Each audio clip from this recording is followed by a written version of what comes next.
How's it going? So it's like 4 in the morning right now and I'm insanely tired.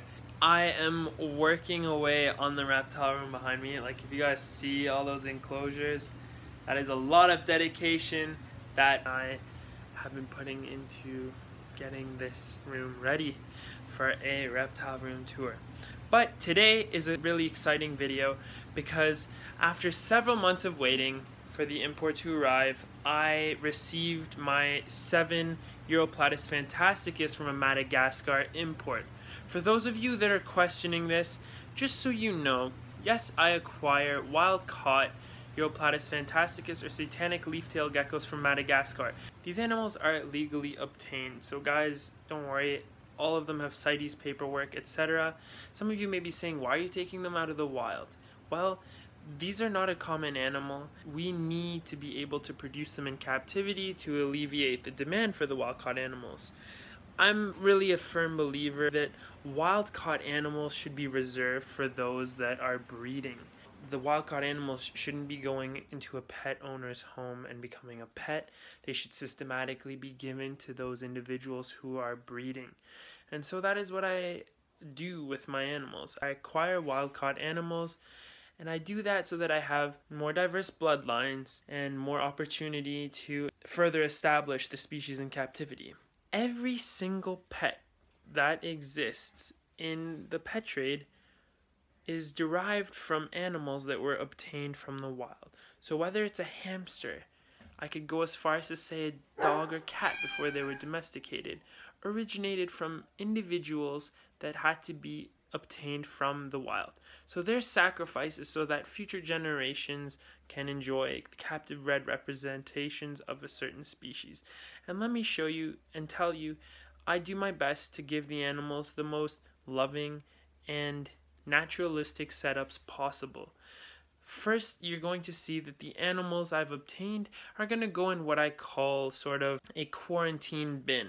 And you've probably seen this in my last video where I showed you guys the new captive bred Uroplatus phantasticus I received. The wild-caughts will be going in the same style bins. So I'll show you the bins now, and I'll show you the animals I received. And I hope you guys are going to enjoy this video because I'm really excited. The animals I received are very, very beautiful and I'm happy with their quality. This video is also sort of serving as a review for Dominic. This is a friend of mine from Quebec who owns and operates a importing business called D.L Imports. So if you're looking to import reptiles, certainly check him out. I will post a link to his Facebook page down below, and you can contact him if you're interested in imports. He often imports from Indonesia, Malaysia, where else? Nicaragua, and Madagascar, of course. So I often do acquire my animals from him, and he's a good friend of mine as well. So without further ado, let's take a look at these animals. So here's a huge stack of the 7 enclosures that the fans will be going in. As you can see, they're very simplistic. Basically, they consist of a soil substrate. If you want to watch a tutorial on how to make this substrate mix, I will post the link right above here. You can check it out. But basically, fake foliage, some moist sphagnum moss, and some bamboo sticks. So there you go. That's really it. Hydration is key with any wild-caught imports. Look, I'm not going to encourage you guys to ever get wild animals, but for those of you who did do that, if you were getting your first Uroplatus and they happen to be wild-caught, the first and most important thing with wild-caught animals is rehydration, whether it be through electrolytes, intravenous fluids, etc. Rehydration is the most important thing. Yeah, they might be hungry, they might even accept food, but don't, because digestion is a process that requires water. And if your animals are already dehydrated, giving them food can be a death sentence. I don't want to exaggerate that, but it really can be. It is a risky factor. So, for the first 2 days of the animals arriving and being in my care, I mist heavily and ensure that they're really well hydrated. Removing any feces you observe in the enclosure is imperative, as most of these animals, in particular wild caught, are going to arrive with parasites such as coccidia and pinworms, and we want to do everything we can to stop the parasitic cycle from restarting, right? Because what tends to happen is if your crickets or prey items consume a piece of fecal material and the gecko consumes that said feeder insect, it restarts the cycle. You're putting the parasite eggs back into your animal and its gut becomes reinfested, and it can become overinfested, and essentially the parasites can kill their host. So we don't want that, and so sanitation is key. Some people will keep them on paper towel. I find that Uroplatus, especially phantasticus, are going to do a lot better if you set them up in a quarantine bin that is very naturalistic in its state, so using the soil and such.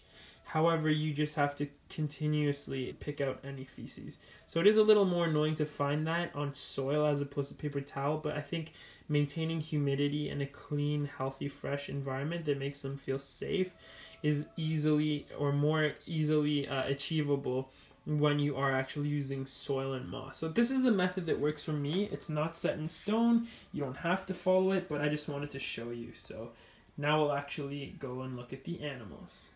So here are the new fans. And we're going to, in the most stress-free possible way, rehouse them one by one into their enclosures. So here they are, so you guys can take a good look. We have a female here and 3 males. This guy's in shed, that's why he's very pale, but this female is lovely. Hey girl, you're okay. You guys can take a good look at her. And we don't want to stress her too much, so I'm going to minimize the handling. This is just because she obviously has to be moved into the new enclosure. I'm going to take advantage and film briefly to show her to you. Hopefully she's gravid, but we'll see what happens. So there we go. Into her quarantine enclosure she goes. And like I said, she's just going to get misted for the next few days. And then maybe in a day or two, I will offer her some prey items. Maybe 2 crickets or so. Alright, so I'll go ahead and put the lid down. Leave this guy alone too. And then we'll do the next male. Another beautiful enclosure set up. Hey buddy, you alright?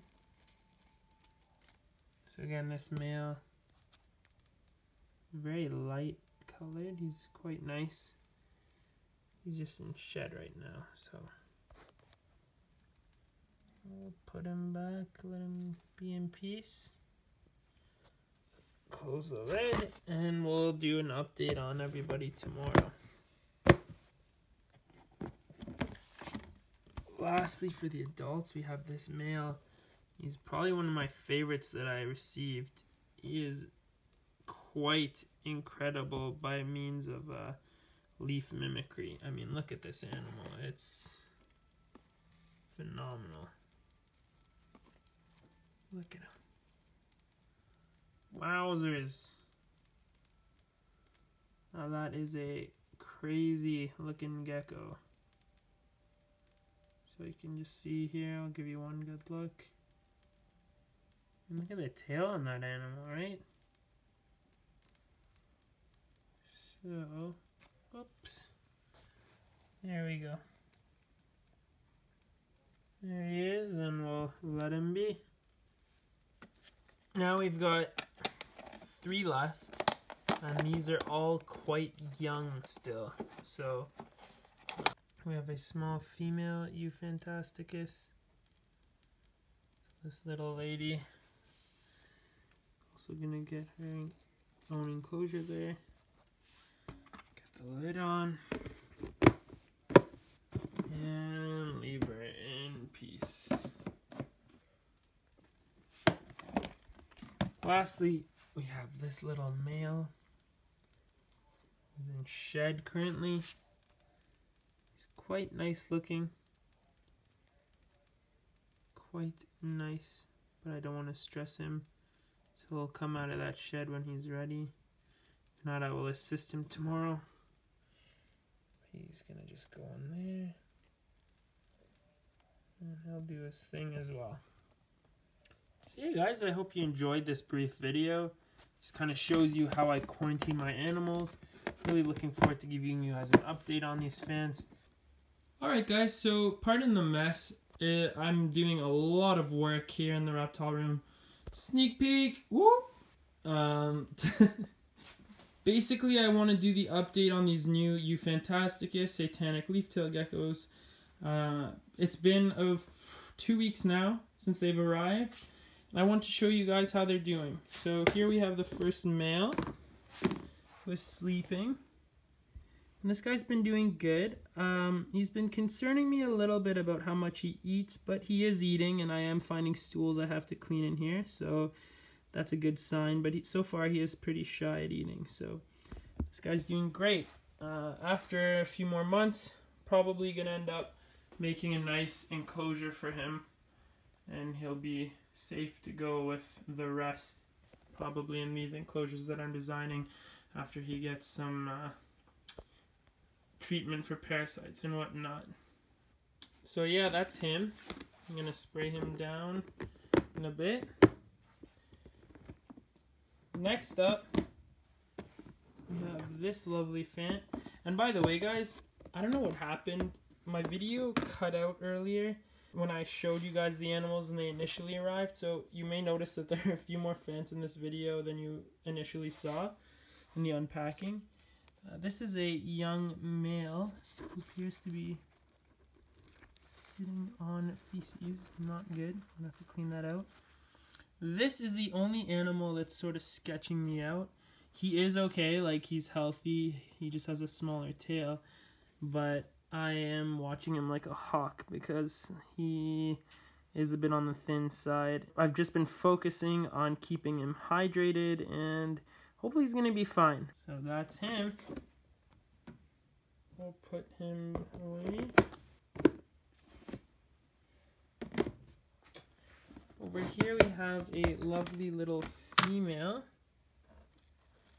who's snoozing, well, oops, was. Don't want to disturb her too much, but show you guys. So yeah, this was an import, despite how small she is, as you can see. She is doing quite well too.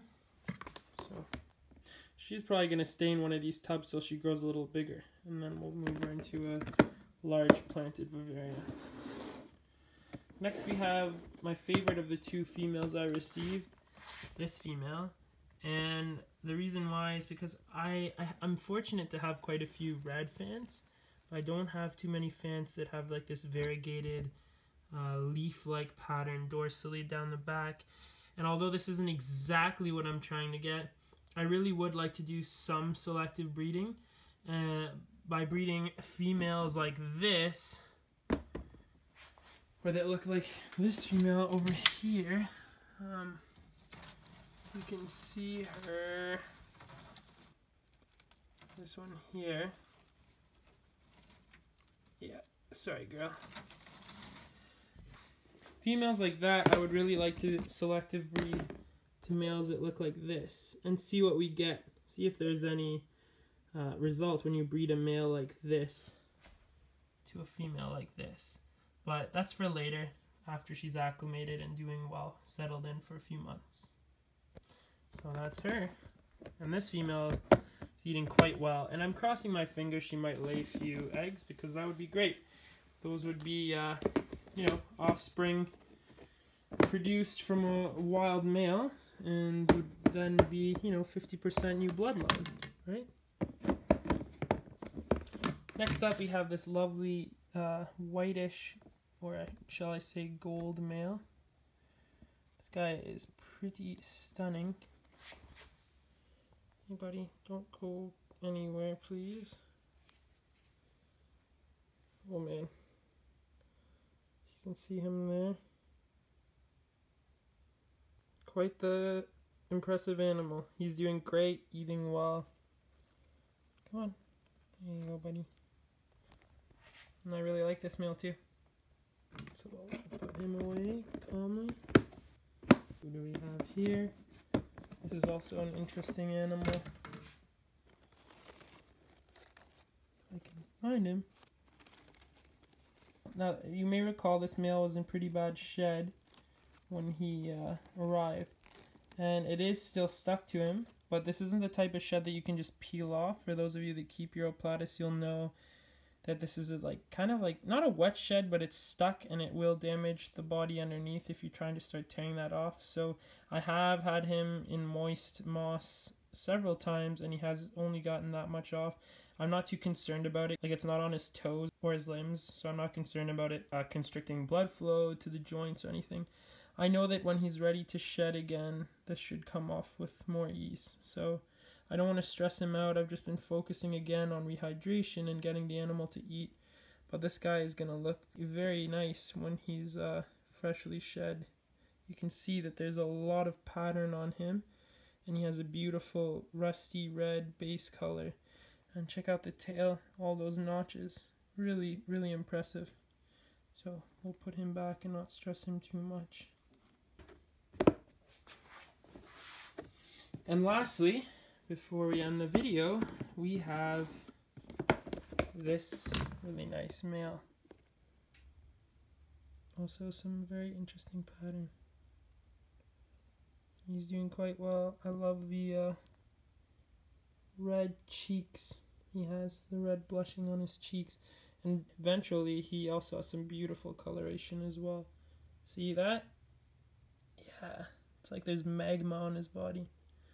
Alright, buddy. Go ahead. I don't want to disturb you anymore. Again, not to sound like a hypocrite, I do keep my handling down to a bare minimal. This is probably the second time I've held this animal. Maybe third in 2 to 3 weeks.